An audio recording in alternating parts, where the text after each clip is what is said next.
Poutine resta silencieux devant les cartes numériques. Son visage demeurait immobile. Mais au même instant, plusieurs bombardiers stratégiques russes recevaient déjà des ordres de préparation. Dans des bases secrètes du sud du pays. À New Delhi.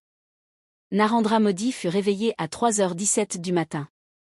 Par un appel classé priorité absolue. Quelques minutes plus tard, Ajit Doval pénétra dans la résidence sécurisée du Premier ministre. Avec une série de dossiers confidentiels. Les renseignements indiens venaient d'intercepter des échanges provenant de navires iraniens. Pause. Opérant dans le golfe d'Oman. C'est avril 2026. 22h43. Siège des Nations Unies, New York. Derrière les vitres épaisses du Conseil de sécurité, le monde semblait encore calme. Les journalistes attendaient dans les couloirs. Les caméras continuaient de tourner. Et les diplomates échangeaient des regards froids sous les lumières blanches du bâtiment. Pourtant, à des milliers de kilomètres de là, au milieu des eaux sombres du détroit d'Ormuz, plusieurs navires militaires avançaient déjà en silence. Dans une obscurité presque totale. Cette nuit-là, le monde ne se trouvait plus à quelques années d'une guerre mondiale.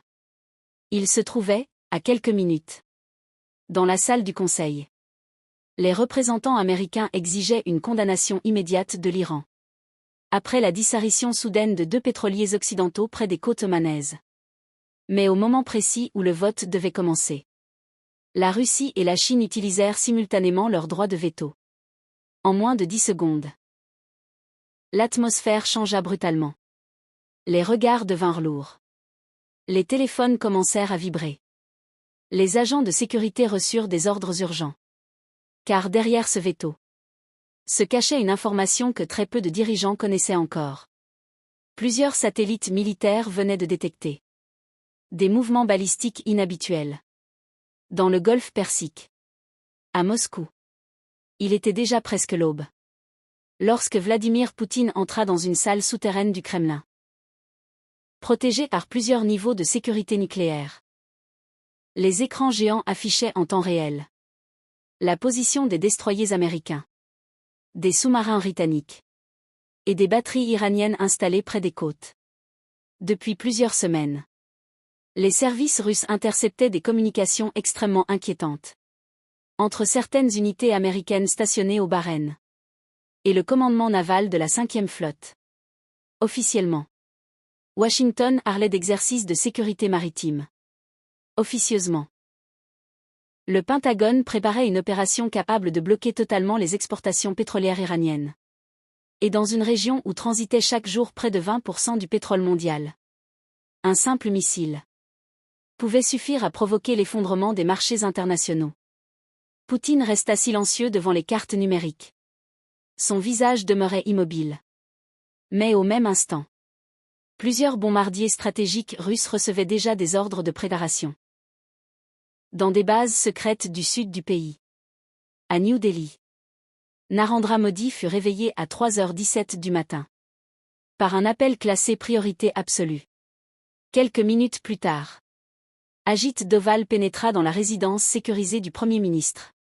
Avec une série de dossiers confidentiels. Les renseignements indiens venaient d'intercepter des échanges provenant de navires iraniens.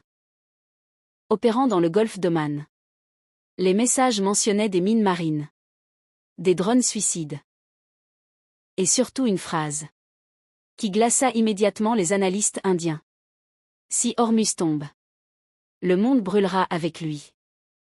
Dans la pénombre de la salle stratégique, Modi observait une immense carte numérique du Moyen-Orient. Tandis que des officiers tentaient d'évaluer les conséquences d'un conflit total. L'Inde dépendait massivement du pétrole transitant par cette route maritime. Une fermeture du détroit provoquerait une catastrophe économique immédiate. Pour des centaines de millions de personnes. Mais ce qui inquiétait encore davantage les services indiens, c'était la présence discrète de plusieurs groupes armés inconnus. Apparus dans les ports iraniens depuis moins de 48 heures. Personne ne savait réellement qui ils étaient. Personne ne savait qui les contrôlait. Pendant ce temps, dans les eaux noires du golfe Persique, le destroyer américain USS Gravely avançait lentement. Sous un ciel sans lune. Les radars détectaient des mouvements rapides autour des plateformes pétrolières iraniennes. Des drones survolaient la zone à basse altitude. Chaque minute augmentait la tension parmi les équipages américains. Car quelques heures plus tôt, un pétrolier britannique avait cessé de répondre aux communications radio, avant de disparaître complètement des écrans satellites. Aucun signal de détresse. Aucun survivant. Seulement une vaste tache noire dérivant lentement sur l'eau. Les analystes américains craignaient désormais que l'Iran ait commencé à miner secrètement le détroit. Et si cela était vrai, le moindre affrontement naval pourrait déclencher une explosion économique mondiale sans précédent. À Washington, plusieurs membres du Conseil national de sécurité réclamaient déjà des frappes immédiates contre les positions iraniennes. Mais dans les sous-sols du Pentagone, certains officiers savaient qu'une attaque directe risquait d'entraîner bien plus qu'une guerre régionale. Car la Russie avait discrètement déplacé des systèmes de défense avancés vers certaines bases iraniennes quelques semaines auparavant. À Téhéran, les rues semblaient étrangement calmes, malgré la présence massive des forces de sécurité. Derrière les murs d'un complexe militaire ultra sécurisé, un commandant des gardiens de la Révolution observait des images satellites montrant les navires américains se rapprocher progressivement du détroit. Depuis des années, l'Iran préparait ce scénario. Des tunnels souterrains remplis de missiles avaient été construits le long des montagnes côtières. Des vedettes rapides armées attendaient dans des ports cachés. Des drones capables de frapper des pétroliers à des centaines de kilomètres avaient été déployés silencieusement. Mais cette nuit-là, quelque chose semblait différent. Les services iraniens avaient détecté une activité inhabituelle, provenant non seulement des États-Unis, mais aussi d'Israël.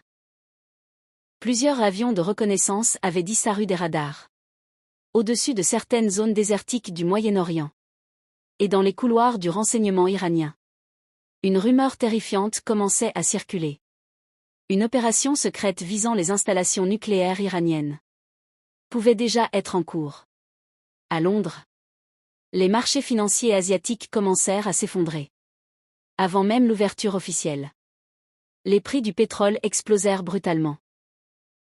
Les banques internationales déclenchèrent des protocoles d'urgence dans plusieurs capitales européennes. Des réunions de crise furent organisées en pleine nuit. Pourtant, le grand public ignorait encore presque tout de la situation réelle. Les experts craignaient désormais une réaction en chaîne incontrôlable. Frappe américaine. Riposte iranienne. Intervention russe. Blocage du pétrole mondial. Cyberattaque massive contre les infrastructures occidentales.